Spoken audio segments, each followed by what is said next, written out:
Oke, assalamualaikum warahmatullahi wabarakatuh. Balik lagi bersama kami ya di Info K3 RSID. Pada kesempatan kali ini kita ingin sharing terkait dengan laporan pengkajian risiko. Jadi di standar 2022 ini ada bukti pelaksanaan baru yang sedikit bikin bingung orang-orang ya. Jadi yang pertama itu terkait dengan bukti laporan pengkajian risiko, itu ada di MFK 3 dan MFK 4. Oke.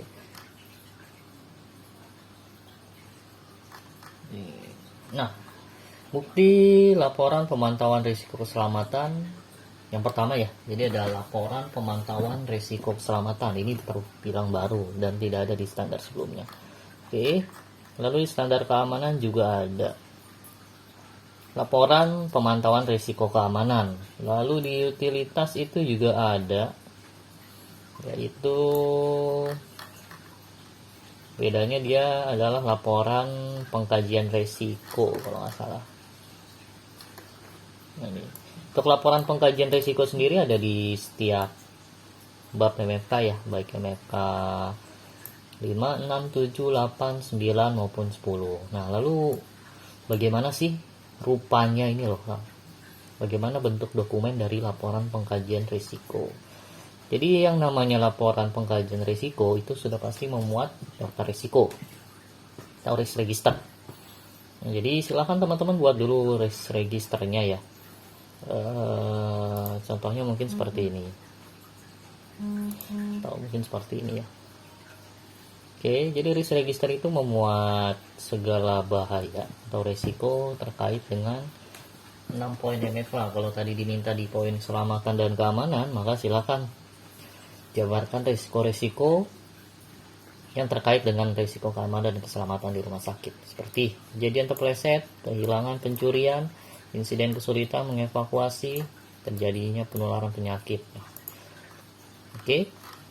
Nah, dari identifikasi bahaya ini maka akan dilakukan asesmen, grading risiko, diketahui juga nilai risikonya apakah rendah, sedang, menengah, tinggi, atau grading hijau, biru, merah, kuning, dan lalu dijadikan pengendaliannya seperti apa. Oke. Penanggung jawabnya siapa dan evaluasinya siapa.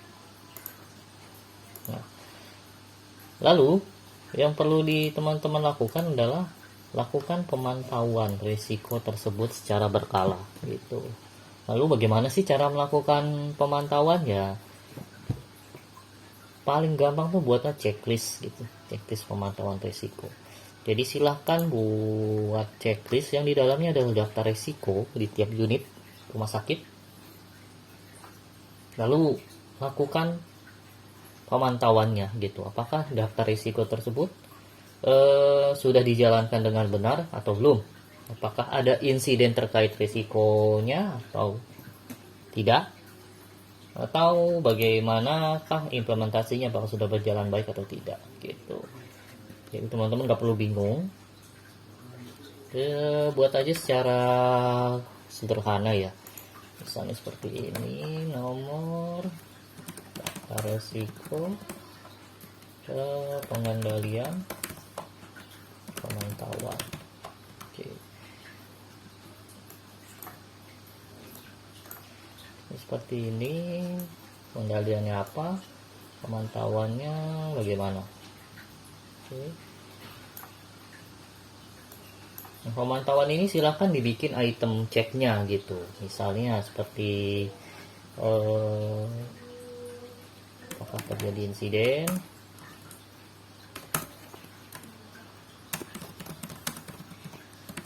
oke. Lalu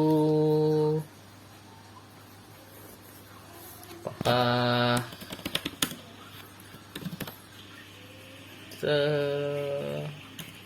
mengalami kendala,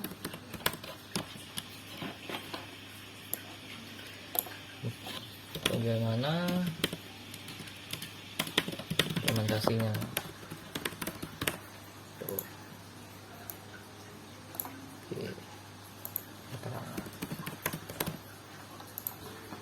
Simpel aja seperti ini, nggak perlu repot-repot, yang penting ini dijalankan gitu, karena kalau tidak dijalankan ya buat apa gitu. Oke, seperti ini.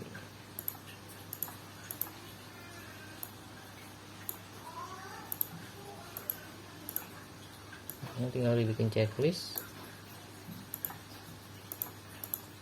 Oke. Dan lakukan pemantauan ini secara berkala.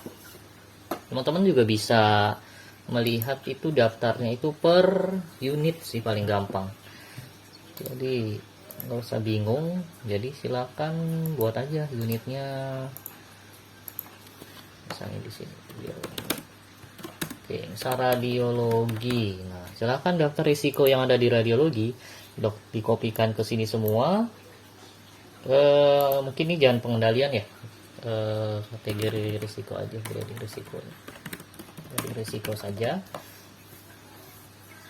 Misalnya terpapar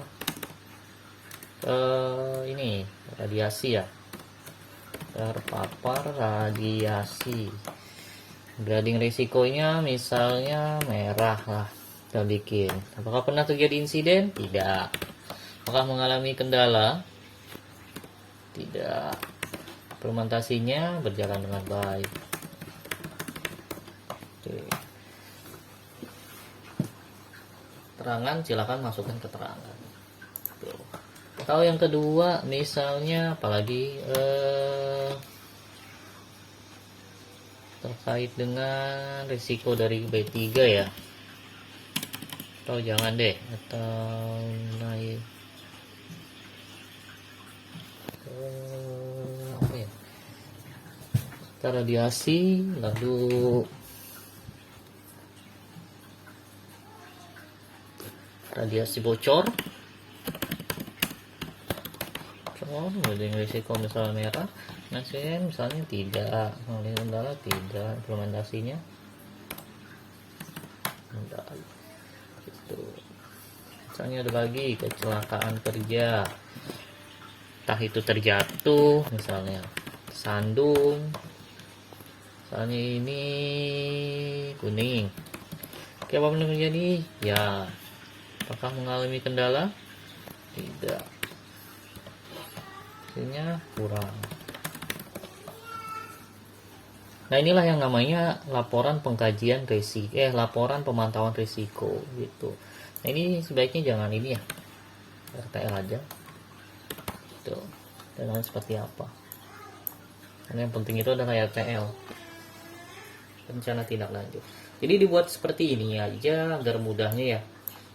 Dan lakukan. Nah, ini kan kalau tadi bicara standar itu 6 bulan sekali ya. Nah, bukti hasil penguatan risiko, bukti laporan setiap 6 bulan kepada pemilik rumah sakit. Nah, silakan teman-teman lakukan audit ini atau pemantauan ini itu sesuai dengan SOP gitu. Kalau di SOP bilang sebulan sekali ya lakukan sebulan sekali. Kalau di SOP bilang 3 bulan sekali ya lakukan 3 bulan sekali. Gitu aja. Jadi gimana caranya? Silahkan buat template seperti ini, masukkan daftar risiko yang sudah dibuat, masukkan grading risikonya, lalu masukkan checklist pemantauannya. Apa aja sih yang perlu dipantau gitu. Kalau kami ini mungkin hanya 3 ini aja terkait dengan insiden, kendala, dan implementasinya.